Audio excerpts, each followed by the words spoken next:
ऐसा कौन सा सन्यासी हुआ जो एक वैश्या को अपना शिष्य बनाने के बाद में गुरु दक्षिणा में उसी से मांग बैठा संभोग। नमस्कार मित्रों, स्वागत है एक बार आप सभी का हमारे जीवन ज्ञान गंगा यूट्यूब चैनल में। प्रिय दर्शक बंधु, आज हम आपके लिए बड़ी ही रोचक कहानी लेकर के आए हैं। अब आपके मन में यह प्रश्न उठता होगा, आखिर एक गुरु अपने ही शिष्य से गुरु दक्षिणा में कैसे संभोग मांग सकता है। तो दर्शक बंधु, आज की ये कहानी बड़ी ही रोचक और इंटरेस्टिंग होने वाली है, इसलिए मेरा आपसे निवेदन है इस कहानी के लिए शुरू से लेकर अंत तक जरूर सुनिएगा। दर्शक बंधु, आज जो कथा ये कहानी हम लेकर के आए हैं आपके लिए बड़ी ही ज्ञानवर्धक साबित होने वाली है। और वीडियो को प्रारंभ करने से पहले मेरा आपसे निवेदन है, यदि आपने अभी तक हमारे चैनल के लिए सब्सक्राइब नहीं किया है तो कृपया करके चैनल के लिए सब्सक्राइब कर दें, बेल आइकन के लिए ऑन कर दें, अच्छे कमेंट किया करें। दर्शक बंधु, आइए गौर करते हैं इस कहानी की तरफ। एक समय की बात है, एक वैश्या एक सन्यासी की तप और श्रद्धा को देख करके वो अपने कारोबार को छोड़ करके सन्यास धारण करना चाहती थी। लेकिन दर्शक बंधु, यही हुआ। कुछ दिनों के बाद में आखिर वो सन्यासी किस प्रकार से उस वैश्या से गुरु दक्षिणा में संभोग मांगने लगा, आइए गौर करते हैं। दर्शक बंधु, प्राचीन समय की बात है, किसी राज्य में एक राजा राज्य करता था।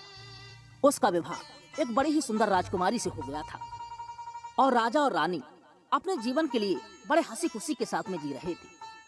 कुछ समय गुजर जाने के बाद में राजा के पत्नी को उधर से एक पुत्र रत्न की प्राप्ति हुई।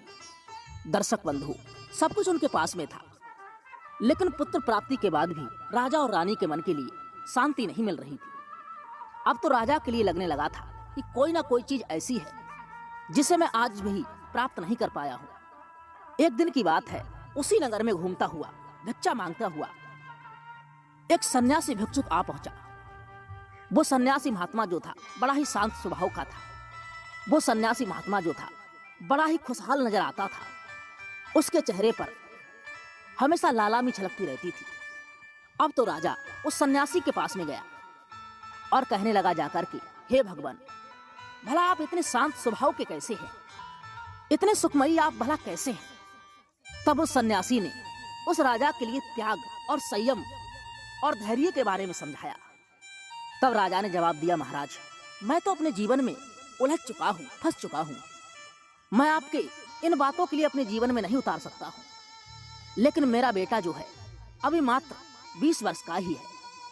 मैं चाहता हूँ कि आप उसे अपने साथ में रखें। आपके साथ में रह करके मैं ये चाहता हूँ वो आपके साथ में रह करके एक अच्छा संस्कारी विद्वान योग्य आप सन्यासी बनने की दीक्षा दीजिए, शिक्षा दीजिए। दर्शक बंधु, एक पिता अपने पुत्र के लिए अपने ही हाथों सन्यासी बनने के लिए एक सन्यासी के हाथों सौंप रहा था। दर्शक बंधु, वो बड़ा ही महान पिता था। ऐसा निश्चय करने के बाद में राजा ने अपने बेटा के लिए उस सन्यासी के हवाले कर दिया और यहाँ से राजा का जो राजकुमार था वो महान सन्यासी बनने के रास्ते पर निकल पड़ा। बड़े ही कम उम्र में एक सही गुरु के मिल जाने के कारण अपने जीवन के इम्पोर्टेंट दिनों में सन्यास बनने की कामना करने लगा। दर्शक बंधु, अब तो समय दर धीरे धीरे करके अपनी रफ्तार से बढ़ता चला गया। अब तो धीरे धीरे करके पूरी 21 वर्ष व्यतीत हो गई। अब राजा का वह राजकुमार एक बहुत जाना माना सन्यासी बन चुका था।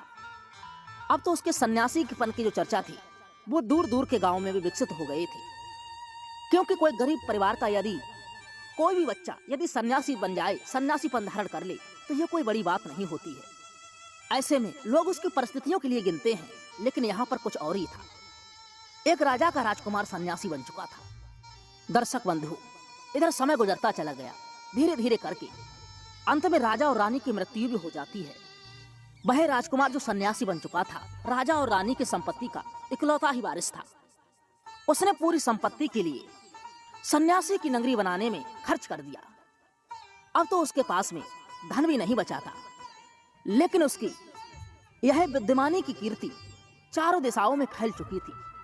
वह बड़ा ही दानी था और जवान होने पर उसके यौवन का जो तेज था उसके चेहरे पर झलक रहा था। उसी समय पर पड़ोसी देश के राजा के लिए बड़ी ही परेशानी हो रही थी। बहुत समय पहले से विवाह हो जाने के बाद भी राजा के घर में कोई भी संतान की प्राप्ति नहीं हुई थी। वो राजा इस चिंता में सदैव ही डूबते रहते थे। वो राजा इस चिंता में सदैव ही डूबे रहते थे। वो यही कहते थे, आखिर उनके राज्य का उनके मर जाने के बाद में वारिस कौन होगा। और इसी वजह से राजा ने तमाम प्रकार के डॉक्टर वैद्यों से अपना इलाज करवाया, यज्ञ भी करवाए, गरीब लोगों में भंडारे भी करवाए, असहाय लोगों की मदद भी की। लेकिन इतना सब कुछ करने के बाद भी पड़ोसी राज्य के राजा के लिए, जिनकी संतान नहीं हुई थी, उन्हें सफलता नहीं मिली। दर्शक बंधु, अब कुछ दिनों बाद राजा के कानों में वही राजकुमार बना हुआ जो सन्यासी था, उसकी चर्चा धीरे धीरे करके राजा के कानों में पहुंच गई। राजा ने मन में अंत में सोचा, जब इतना प्रयास मैंने कर ही लिया है तो एक बार इस सन्यासी से भी मिलकर इस प्रयास को भी पूरा करके देखते हैं। ऐसा निश्चय करने के बाद में राजा जो थे उसी सन्यासी के आश्रम में जाकर के पहुंच गए। राजा को अपने दरबार में आया देख करके सन्यासी ने उनका बड़ा ही सेवा सत्कार किया और बाद में कहा, हे महाराज, कहिए हमारी कुटिया पर आपका कैसे आना हुआ, मैं आपकी अब क्या सेवा कर सकता हूँ। तब राजा ने जवाब दिया, हे भिक्षुक सन्यासी, मैंने न जाने कितने जतन कर लिए, लेकिन किसी भी प्रकार से मेरे घर में पुत्र की प्राप्ति नहीं हो रही है। मैं चाहता हूँ कि आप मेरे लिए कोई ऐसी युक्ति बताएं जिससे मैं पुत्रवान हो जाऊं, मेरे घर में भी संतान हो जाए। दर्शक बंधु, उस सन्यासी के लिए बाकी सन्यासियों में रह करके अच्छी शिक्षा दीक्षा मिलती थी। वह सन्यासी जो था पूर्ण तरीका से ज्योतिष विद्या में पारंगत था। उसने अपनी पत्रा निकाल करके देखी और उसने देखा कि राजा के भाग्य में तो पुत्र है। तब उस सन्यासी ने कहा, हे महाराज, आप किसी भी प्रकार की कोई चिंता मत कीजिए, आज से लेकर ठीक 1 वर्ष बाद आपके घर में भी संतान की प्राप्ति हो जाएगी। दर्शक बंधु, यह कोई चमत्कार नहीं था, यह एक ज्योतिष की गणना थी। लेकिन उस राजा के लिए लगने लगा था कि यह एक सन्यासी का आशीर्वाद है। इतना निश्चय करने के बाद में राजा जो था अपने परिवार के लिए, अपने महल के लिए वापस लौट आए। लौट करके अपने राज्य के काम काज करने लगा। और जैसे कि राजा के बारे में उस सन्यासी ने भविष्यवाणी करके बताई थी, ठीक वैसे ही 1 वर्ष बाद राजा के घर में एक सुंदर से पुत्र की प्राप्ति हो गई। अब तो राजा के लिए लगने लगा था यह उस सन्यासी के आशीर्वाद से ही सब कुछ हुआ है। अब तो राजा बड़े ही हर्षोल्लास के साथ में उस सन्यासी के पास में पहुंचा और सन्यासी से जाकर के कहा, हे भगवान, आप मांग लीजिए, जो भी आपके लिए धन दौलत चाहिए हम देने के लिए आपके लिए सक्षम हैं। आज हम आपसे बड़े ही प्रसन्न हैं। लेकिन उस सन्यासी महात्मा ने एक ही बार में सब कुछ ठुकरा दिया, क्योंकि वो सन्यासी अपने आश्रम में रहकर ही खुश था। उसने कहा कि मैं जहां पर भी हूं मैं वहीं पर ही खुश हूं। दर्शक बंधु, सन्यासी के उस आशीर्वाद से राजा को पुत्र प्राप्ति होने की यह कहानी और उस धन संपत्ति को ठुकरा देने की कहानी पूरे नगर में ऐसे फैल गई मानो कि जंगल में आग फैल जाती है। अब तो वो सन्यासी धीरे धीरे करके पूरे राज्य में पहले से भी ज्यादा और भी विकसित हो गया। अब तो उस सन्यासी की वह विकसित की चर्चा जो थी एक वैश्या के पास में भी पहुंच गई, जो कि उस राज्य की सबसे बड़ी वैश्या थी। उस वैश्या के लिए अपने रूप और कला पर बड़ा ही अहंकार था। वो अपने मन में यह निश्चय रखती थी, मैं किसी भी पुरुष के लिए अपनी जवानी और यौवन से रिझा सकती हूँ। वैश्या के लिए ऐसा लगता था कि इंद्र की अप्सरा भी मेरे सामने फीकी लगने लगती हैं। वो अक्सर यही कहा करती थी, मैं बड़े से बड़े तपस्वी ज्ञानियों के लिए अपने इस रूप और यौवन से डिगा सकती हूँ। अब तो धीरे धीरे करके उस वैश्या के कानों में भी उस सन्यासी की यह चर्चा पड़ने लगी। अब तो वैश्या के लिए बड़ा ही आश्चर्य हुआ, आखिर वह कौन सा महात्मा है, कैसा सन्यासी है। अब तो वैश्या ने उस सन्यासी से मिलने का निश्चय कर लिया, क्योंकि वह सन्यासी जो था इस वैश्या के पास में तो नहीं आता, क्योंकि वो सन्यासी अपनी कुटिया को छोड़ करके राजा के महलों में भी राजा के पास नहीं गया था। राजा स्वयं ही चल करके उस महात्मा सन्यासी के पास में गया था। तो उस वैश्या ने भी उस सन्यासी को डिगाने के लिए उसके पास जाने का निश्चय कर लिया। और एक दिन वह वैश्या अपना पूरा श्रृंगार करने के बाद में पूरे सज सवर करके उस सन्यासी की कुटिया पर जा पहुंची। दर्शक बंधु, वो वैश्या उस सन्यासी को अपने रूप यौवन में फांसने के लिए गई थी। लेकिन उस वैश्या ने जब 25 वर्ष के उस जवान सन्यासी के लिए देखा, तो वैश्या एकदम से उस सन्यासी को देखते ही उसके रूप पर एकदम से मोहित हो गई। उसने इतना सुंदर, इतना जवान, इतना तेजवंत पुरुष अपने जीवन में पहले कभी नहीं देखा था। दर्शक बंधु, किसी ने सच ही कहा है, सन्यास जो होता है आपके लिए सुंदर और जवान बनाता है। यदि सन्यासी धारण करने के बाद भी पुरुषों के अंदर यदि सुंदरता नहीं आई, समाज के लोगों के लिए आपके अंदर सुंदरता नहीं दिखी, तो इसका मतलब आपके सन्यासी बनने में कहीं ना कहीं पर कोई ना कोई जरूर कमी है। सन्यास जो होता है आपके लिए अंदर से मजबूत करता है और एक मजबूत व्यक्ति का सौंदर्य उसके शरीर से फूट फूट करके बाहर निकलता है। दर्शक बंधु, अब तो उस वैश्या ने उस सन्यासी के सौंदर्य के लिए देखा, उसकी सुंदरता को देखा और वह उसके रूप पर मोहित हो बैठी। अब तो वैश्या सन्यासी के पास उसकी कुटिया में चली गई। उसने जाते ही उस सन्यासी के कदमों में प्रणाम किया और वैश्या ने जवाब दिया, हे महाराज, मैं आपसे प्यार करती हूँ, प्रेम करती हूँ। मैंने सुना है आप हर किसी के लिए कुछ ना कुछ देते हैं। आज मैं भी आपसे प्रेम करने की भिक्षा मांगती हूँ। मैं आपके साथ में संबंध बनाना चाहती हूँ। वैश्या के जवाब सुनते ही सन्यासी जो था एकदम से मुस्कुरा उठा, कहने लगा, तुम्हारे सामने अनंत खजाना खुला हुआ पड़ा है और ऐसे में फिर भी तुम पत्थर का एक टुकड़ा उठाना चाहती हो। तुम्हारे सामने आध्यात्मिक की विशाल एक पूंजी पड़ी हुई है और यह सब छोड़ करके तुम एक शरीर के भोग में लगी हुई हो।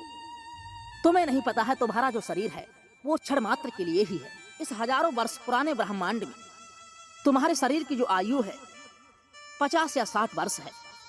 यह तुम्हारी जो उम्र है इस ब्रह्मांड की तुलना में मात्र एक क्षण की ही है। तुम इसी क्षण में, इसी देही में उलझ करके रह गई हो। क्या तुम अपने शरीर से मुक्त होना नहीं चाहती हो? क्या तुम ये चाहती हो तुम्हें केवल तुम्हारे शरीर का ही सुख मिले? वास्तविक में तुम्हें देख करके ऐसा लगता है तुमने अपने शरीर के सुख के ऊपर जो सुख होता है उसका कभी अनुभव ही नहीं किया है। दर्शक बंधु, उस जवान सन्यासी की ऐसी बातों को सुनकर के वैश्या बड़ी ही प्रभावित हुई। यह बातें उस सन्यासी के मुख से निकल रही थी, जिसके रूप और यौवन को देख करके उस वैश्या ने अपना सब कुछ लुटा दिया था। वैश्या भी अब मन में सोचने लगी, आखिर मैं इस जवान सन्यासी पर क्या देख करके इसके ऊपर मोहित हुई हूँ। मुझे तो इस ब्रह्मांड में एक से एक सुंदर पुरुष दिखते हैं। बड़े से बड़े राजा महाराजा योद्धा मेरे पास में आते हैं, बड़े से बड़े सेठ लोग मेरे पास में आते हैं। फिर भी इस सन्यासी में ऐसा क्या छुपा हुआ है? ना तो इसका शरीर योद्धाओं की तरह दिखता है और ना ही इसके पास में किसी प्रकार का कोई धन है। फिर आखिर ऐसा इस सन्यासी के पास में क्या है जो मुझे बार बार आकर्षित कर रहा है? निश्चित रूप से इस सन्यासी का त्याग, इसका संयम, इसका शांत भाव मुझे अपने तरफ के लिए आकर्षित कर रहा है। अब तो वैश्या मन में सोचने लगी, मुझे भी इस आध्यात्मिक की तरफ जाना चाहिए, इसके ज्ञान की तरफ बढ़ना चाहिए। और वह उस सन्यासी महात्मा से अपना शिष्य बनने के लिए उससे कहती है। तब सन्यासी जवाब देता है, मैं तुम्हारा गुरु पद अभी स्वीकार नहीं कर सकता हूँ। अभी तो तुम्हारे अंदर बहुत कमियां हैं। तुमने एक दिन भी संयम से अपने जीवन के लिए व्यतीत नहीं किया है। पहले तो तुम संयम के साथ में अपना जीवन व्यतीत करना सीख लो, फिर मैं उसके बाद में तुम्हारा गुरु बन जाऊंगा। वैश्या के लिए अब अपने जीवन से घृणा होने लगी। वो मन में सोचने लगी, आज तक भी मैंने जैसा भी जीवन जिया वह मैंने नरक के दरवाजे पर रहकर के जिया। ना जाने मैंने इस शरीर के कारण कितना पाप कमाया है, कितने लोगों के लिए अपने हवस का शिकार बनाया है। आज मैं इस शरीर के लिए शांत करने की कोशिश करूंगी, इन सब चीजों को छोड़ करके बड़ी ही दूर चली जाऊंगी। और उसके बाद में फिर वह वैश्या निर्णय लेती है, इसी सन्यासी के बगल में एक आश्रम बना करके वहां पर मैं रहने लगूंगी और वहां पर रह करके मैं सन्यास का बड़े अच्छे तरीका से पालन करूंगी। दर्शक बंधु, अगले दिन के लिए वैश्या जो थी उसी सन्यासी के आश्रम के पास में एक आश्रम बना करके वहां पर रहने लगी। शुरू में बहुत सारे लोग उस वैश्या के पास में आते। उसे लगता था और लोगों को भी लगता था कि वैश्या ने अपना ठिकाना बदल दिया है, लेकिन वो सभी आने वाले लोग वैश्या के यहाँ से निराश होकर लौट जाते थे। अब तो वैश्या उस आश्रम पर रहकर के प्रतिदिन अपने आप के लिए मजबूत करने की कोशिश करने लगी। कहते हैं जब भी कोई व्यक्ति अपने पूरे जीवन में तला भुना हुआ मसालेदार भोजन करता है और एक समय जब उसे किसी रोग की वजह से साधारण भोजन करना पड़ता है, तो शुरू में उस सादा भोजन के स्वाद को उसकी जुबान पर चढ़ने में बड़ी ही कठिनाई होती है। लेकिन धीरे धीरे करके जब वो सादा भोजन का स्वाद चढ़ जाता है, तब उस व्यक्ति के मन से मसालेदार खाने की जो इच्छा होती है वो हमेशा के लिए टल जाती है। दर्शक बंधु, इस वैश्या के साथ में भी ठीक ऐसा ही हुआ था। शुरू में उसे लगा था यह सन्यासी का जो जीवन है वो दूर से देखने में ही अच्छा लगता है, नजदीक आने पर तो बहुत ही खराब है। समय कांटे से नहीं कटता है। कोई भी हमारे नजदीक नहीं है, अकेलापन महसूस करते हैं। केवल भगवान का ही ध्यान करना है, और ध्यान करने में भी भला मन शांत कहाँ है। भाई हमेशा मन में यही सोचती थी कि इससे तो अच्छा मेरा पिछला जीवन ही अच्छा था। लेकिन फिर भी उस वैश्या ने अपनी इच्छा और शक्ति के बल पर अपने सन्यास के लिए छोड़ा नहीं, उसमें मन जुटाए ही रही। दर्शक बंधु, अब तो धीरे धीरे करके उस वैश्या के ध्यान की भी रुचि बढ़ने लगी। धीरे धीरे करके वह उच्च से उच्च स्थान को लिए पकड़ने लगी। धीरे धीरे करके अब तो उसे सन्यासपन में आनंद आने लगा। धीरे धीरे करके जीवन में जो सच्चा सुख होता है उसे अब वो प्राप्त होने लगा। इधर वो सन्यासी भी उसी आश्रम के पास में रहा करता था, उसी वैश्या के पास में। वो सन्यासी रोज सुबह के लिए उठता था तो देखता था कि सुबह सुबह वैश्या जो थी वो नदी में स्नान कर रही है। उसके बदन पे जो कपड़े थे उसके बदन पर चिपटे हुए हैं। उसके शरीर का भी उभार अब ठीक ठीक तरीका से दिखाई दे रहा है। पहले तो सन्यासी महात्मा ने उस वैश्या की तरफ ध्यान नहीं दिया, लेकिन धीरे धीरे करके यह रोज तक होता रहा। यह रोज का काम बन गया। अब तो सन्यासी भी जानबूझ करके उसी समय का चुनाव करने लगा जब वह वैश्या नदी पर नहाने जाती थी। जब वो वैश्या नदी में नहा रही हो या फिर तुरंत नहा करके बाहर निकलती हो। अब तो धीरे धीरे करके वो सन्यासी भी उस वैश्या के रूप को देख करके, उसके यौवन को देख करके उसके तरफ के लिए आकर्षित होता चला जा रहा था। लेकिन वैश्या जो थी अपने उस पापी जीवन से मुक्त होती चली जा रही थी। वैश्या भी सोच रही थी, देखती थी कि वो सन्यासी धीरे धीरे करके अब मेरी तरफ के लिए आकर्षित हो रहा है, मेरी तरफ बार बार देखता है। लेकिन अब उस वैश्या के लिए कोई भी शर्म नहीं आती थी, क्योंकि उसके शरीर का मतलब जो था, पापवान जो शरीर था, उसके शरीर से पाप धीरे धीरे करके समाप्त हो चुके थे। धीरे धीरे करके वो अपने शरीर से मुक्त होती चली जा रही थी। उसे भी अब लगता था यह सन्यासी मेरी तरफ के लिए देख रहा है तो अब इसे देखने दो, आखिर यह एक फकीर ही तो है। वैश्या भी मन में सोचती थी, मेरा शरीर जो है यह एक मांस का आकार ही तो है जिसे वो सन्यासी देख रहा है। दर्शक बंधु, इधर वह वैश्या धीरे धीरे करके सन्यासी बनती चली जा रही थी, और इधर वो योगी जो सन्यासी था उसके प्रेम में धीरे धीरे करके लिप्त होता चला जा रहा था। दर्शक बंधु, यह क्रम रोजाना धीरे धीरे करके चलता रहा। अब इधर सन्यासी के चेहरे से जो तेज झलक रहा था वो तेज धीरे धीरे करके समाप्ति की ओर बढ़ता चला गया। जब वो भगवान का ध्यान करता तो ध्यान में भगवान की जगह पर उसे वह वैश्या की मूर्ति नजर आती थी, जो कि उस वैश्या के लिए नदी पर वो नहाते हुए देखता था। अब तो सन्यासी की जो ध्यान की शक्ति थी वो गूढ़ होने लगी। उसका ध्यान भी अब भगवान की श्रद्धा में नहीं पहुंच रहा था। अब तो वो सन्यासी अपनी कुटिया पर रह करके भगवान से ध्यान हटा करके उस वैश्या का चिंतन करने लगा, उस वैश्या का ही गमन करने लगा। पहले वो सन्यासी ध्यान को मुक्त करने के बारे में सोचता था और हर पद प्राप्त करने के बारे में सोचता था। वहीं पर अब वो सन्यासी उस वैश्या के बारे में सोचने लगा। उसकी स्थिति जो थी अब तो दिन पे दिन बिगड़ती चली जा रही थी, और इधर वैश्या जो थी दिन प्रतिदिन सन्यासी बनती चली जा रही थी। अपने उस पापी शरीर से वो मुक्त होती चली जा रही थी। सन्यासी पर में कदम बढ़ाती हुई बढ़ती ही चली जा रही थी। दर्शक बंधु, आखिरकार धीरे धीरे करके वो समय नजदीक आ गया जब उस सन्यासी से उस वैश्या के बिना रहा नहीं गया। जवान अवस्था का वह सन्यासी उस वैश्या के प्रेम में पड़ा हुआ एक रात उस वैश्या के दरवाजे पर पहुंच जाता है। इधर वैश्या जो थी अपनी कुटिया में विश्राम कर रही थी। वैश्या के लिए किसी प्रकार का कोई भय नहीं था। उसका भय जो था उसके सन्यासीपन के साथ समाप्त होता चला जा रहा था। सन्यासी ने जाकर के वैश्या की कुटिया पर वैश्या के लिए आवाज लगाई। तब वैश्या ने सन्यासी की आवाज सुनी और एकदम से उस वैश्या की नींद टूट गई। सन्यासी की आवाज सुनकर के वैश्या अपनी कुटिया से बाहर निकल करके आई और सन्यासी से कहने लगी, हे गुरुदेव, क्या आप मुझे शिक्षा देने के लिए आए हैं? क्या आज मुझे आप अपने शिष्य स्वीकार करेंगे? वैश्या के लिए लगने लगा था यह सन्यासी मेरे इस योग और बलिदान से बड़ा ही प्रसन्न है, और आज सन्यासी खुद मेरी कुटिया पर अपनी चेली स्वीकार करने के लिए आया है। लेकिन बंधुओं, उस सन्यासी के मन में कुछ और ही चल रहा था। सन्यासी ने जवाब दिया, मैं तुम्हारे लिए आज कुछ देने के लिए नहीं आया हूँ, मैं तुमसे आज कुछ लेने आया हूँ, मांगने आया हूँ। मैं तुम्हारे द्वार पर एक भिक्षुक बनकर के आया हूँ। दर्शक बंधु, सन्यासी की बात सुनकर के उस सन्यासिनी वैश्या ने कहा, रात में भिक्षा मांगना? आपके गुरुजी ने तो कहा था कि शाम के समय में आप किसी भी दरवाजे पर जाकर भिक्षा नहीं मांग सकते हैं। फिर गुरुदेव, आप रात में भिक्षा मांगने के लिए कैसे आए हैं? सन्यासी ने जवाब दिया कि हे देवी, मैं जो आज मांगने के लिए आया हूँ, रात में उसका चमत्कार कुछ और ही होता है। आज मैं तुमसे तुम्हारे साथ संबंध बनाने की भीख मांगने आया हूँ। मैं तुम्हारे साथ में संबंध बनाना चाहता हूँ, संभोग करना चाहता हूँ। दर्शक बंधु, जैसे ही उस वैश्या ने सन्यासी के मुख से संबंध बनाने की बात सुनी, यह भिक्षा मांगने की बात सुनी, तो एकदम से वह वैश्या जो थी दंग रह गई। अब तो वैश्या मन में सोचने लगी, आखिर यही क्या हो गया? मेरे रूप और यौवन ने इस सन्यासी महात्मा के लिए ना जाने कौन सी गति पर पहुंचा दिया। दर्शक बंधु, साधना टीवी को भी सब्सक्राइब अवश्य कर लें और इस वीडियो को अपने मित्रों के साथ शेयर। गलती में भी उसे अपनी ही गलती दिखाई दे रही थी। मैं अपने से अलावा बाकी सभी पुरुषों के लिए सुंदर देख पा रही थी। तब वैश्या ने जवाब दिया, हे महाराज, हे गुरुजी, आप मुझे क्षमा कीजिए। मुझे आपके पास में कुटिया बना करके नहीं रहना चाहिए था। मुझे ये पहले ही सोच लेना चाहिए था कि बगल में एक सन्यासी निवास करता है।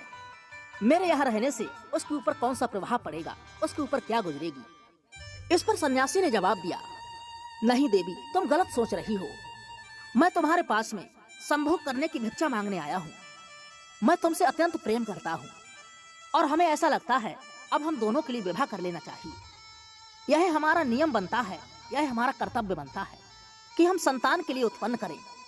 यह सब मनुष्यता बची रहे, क्योंकि हम संतान के रूप में ही अपने आने वाली अगली पीढ़ी के लिए जन्म देते हैं और फिर उसके बाद में अपनी शिक्षाएं अपनी संतानों के अंदर स्थापित करते हैं, जिससे यह क्रम चलता रहता है और मनुष्यता का भी विकास होता है।